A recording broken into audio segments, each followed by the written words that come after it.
Hello everyone, welcome to our channel life diary. আশা করছি সকলেই ভীষণ ভালো আছেন।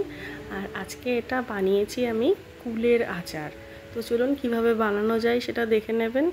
আর আরেকটা কথা, এই কুলের একটা ঐতিহাসিক গল্প আছে। সেটা হচ্ছে 27শে জানুয়ারি আমরা তো গেছিলাম বেড়াতে। তো সেখানে যেহেতু স্ট্যাচু অফ ইউনিটিটা বন্ধ থাকার কারণে একটা সামনেই যে ঝোপঝাড় ছিল, তার মধ্যে আমরা কিছুক্ষণ সময় কাটিয়েছিলাম। আর এই যে কুল গাছগুলো দেখছেন এখানে, মানে প্রত্যেকটা গাছে একেবারে কুলে ভরা। তো মামুনি আর মামুনির ছেলে দুজনে কুল চুরি করছে। তো আমি সেটাই নাম দিয়েছি কুলচোর। তো যাই হোক, আমার কাণ্ড কারখানাগুলো এখানে কি বলেছি শুনতেই পারবেন।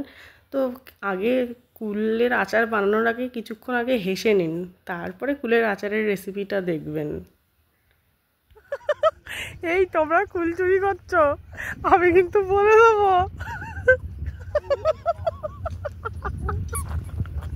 এখানকার লোকজনদের বলে দেবো।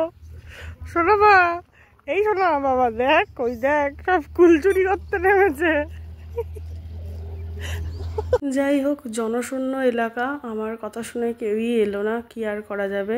তো আমি একটা ভাজা মশলা তৈরি করে নেব। তার জন্য 5টা শুকনো লঙ্কা, 2টো তেজপাতা, 1 চামচ জিরে, 1 চামচ ধনে, একটু কালো জিরে আর একটু মেথি নিয়েছি।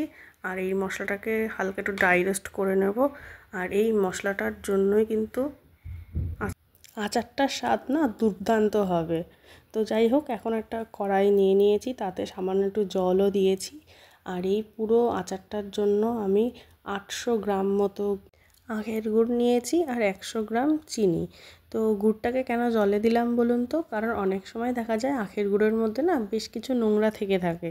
তো এই গুড়টা জলে গলিয়ে নিলে নোংরাগুলোও ভেসে আসবে, গুড়টাও পরিষ্কার হয়ে যাবে। আর আমি তো এটা ছাঁকনিতে ছেঁকেই নেব, ফলে যদি নোংরা থেকে থাকে তো সেগুলো সব ছাঁকনির মধ্যে আটকা পড়ে যাবে। আচ্ছা, ওদিকে বলে রাখি, সেই যে ভাজা মশলাগুলো দেখালাম, ওগুলো কি করলাম বলুন তো?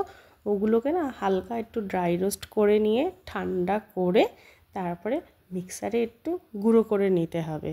তবে হ্যাঁ, ওটা দেখতে হবে কিন্তু যেন একদম বেশি গুঁড়ো না হয়ে যায়। কারণ একটু দানা দানাভাবে গুঁড়ো করলে না আচারটা খাবেন আর মশলাগুলো একটু মুখে পড়বে, খুব ভালো লাগবে খেতে, সেই জন্যই বলা। আচ্ছা, এখানে তো গুড়গুলো ওদের মতো গলছে, তো ওরা ওদের মতো কাজ করতে থাকুক।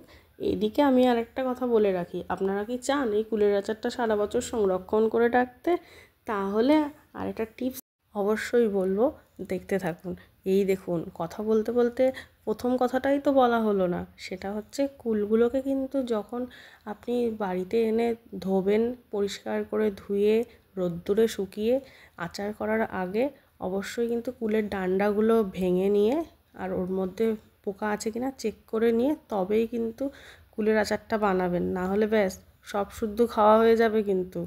আর যাদেরকে নিয়ে এত আয়োজন, সেই কুলগুলোর এখন কি করলাম সেটাও তো দেখতে হবে নাকি? তো আমি একটা কড়াই নিয়ে নিয়েছি, তাতে সামান্য একটু সর্ষের তেল দিয়ে একটা শুকনো লঙ্কা আর 5 ফোড়ন দিয়ে নিয়েছি। এবার আজকের মূল আকর্ষণ, এই কুলগুলোকে কড়াইতে ঢেলে দিয়েছি। এবার বেশ কিছুক্ষণ নাড়াচাড়া করব, এই ধরুন 4-5 মিনিট মতো কুলটাকে একটু নাড়াচাড়া করে নেব। কিন্তু এই রান্না করতে করতে মাঝে ছেলে আর মেয়ে দুজনে এসে আমাকে টানা হেঁচড়া শুরু করে দিয়েছিল। তো সেই জন্য একটু কয়েকটা কুল লাল লাল হয়ে গেছে হালকা। আর এখন কড়াইতে একটু সাধারণ নুন আর একটু হলুদ আর একটু বিট নুন দিয়েছি। তো এই বিট নুনটা কিন্তু অবশ্যই দেবেন। হ্যাঁ, আর এখন এই যে যে গুড়টা ঠান্ডা করতে দিয়েছিলাম, সেই গুড়টাকে এখন ছেঁকে এই কুলের আচারের মধ্যে দিয়ে দিচ্ছি। হ্যাঁ, তো কুলটা থেকে একটু সামান্য জল যখন বেরিয়েছে, সেই পর্যায়েতে এসেই এই গুড়টাকে অ্যাড করবেন। হ্যাঁ, তার আগে দেবেন না যেন। তো এখন গুড়ও দেওয়া হয়ে গেল। এবার কুল আর গুড় দুজনে একসাথে বন্ধুত্ব করুক, ওরা ওদের মতো কাজ করতে থাকুক, আমি খুন্তিটা নাড়তে থাকি আর আপনারা দেখতে থাকুন। গুড়টা দিয়ে ফুটে ওঠার পরে আমি সামান্য একটু যে ভাজা মশলা তৈরি করে রেখেছিলাম সেটা সামান্য এখন একটু দেব। আর বাকিটুকুনি কিন্তু এখন দেব না, সেটা রেখে দেব। যখন আচারটা প্রায় হয়ে যাবে একদম শেষের দিকে, বাকি মশলাটা মিশিয়ে দেব। তো এই পর্যায়ে আমি একটুখানি মিশিয়ে দিয়েছি মশলাটা। আর সেই যে টিপসটা বললাম দেব, সেটা হচ্ছে আচারটা ঠান্ডা করে নিয়ে আমি 2 পাতিলেবুর রস এই আচারের মধ্যে মিশিয়ে দিয়েছিলাম। আর বাকি যে ভাজা মশলাটা ছিল সেটাও এখন দিয়ে দিয়েছি, কিন্তু লেবুর রসটা কিন্তু একদম আচার ঠান্ডা করে নিয়ে তারপরেই দেবেন, ঠিক আছে? তাহলে আচারটাও ভালো থাকবে অনেক দিন, আর লেবুর রসের জন্য আচারের ফ্লেভারটাও খুব সুন্দর হবে, আর খেতেও খুব দুর্দান্ত হবে। তো যাই হোক, আমার তো আচার একদম শেষ। আর একটু ঝোল ঝোল থাকা অবস্থাতেই গ্যাসের ফ্লেমটা অফ করে দেবেন, নাহলে একদম শুকনো খটখটা হয়ে যাবে, তখন আবার খেতে ভাল লাগবে না। হ্যাঁ, তো এবার আমি যে পাত্রতে ঢালবো সেই পাত্রটিতে সামান্য একটু সর্ষের তেল মাখিয়ে নেব। তাহলে কি হবে, যেহেতু বেশিরভাগটা গুড় দিয়ে বানানো, তো ঠান্ডা হলে অনেক সময় যে পাত্রের গায়ে আটকে থাকবে, আর আচারটা পরে অন্য পাত্রে ঢালতে গেলে উঠবে না। ও যদি কখনো এরকম হয়, তো সেক্ষেত্রে আবার আপনারা হালকা করে উনানের ওপরে বসিয়ে দেবেন, তাহলে দেখবেন আবার আচারটা আগের অবস্থাতে ফিরে এসেছে। ভালো লাগলে লাইক, শেয়ার অ্যান্ড সাবস্ক্রাইব করবেন। Thank you.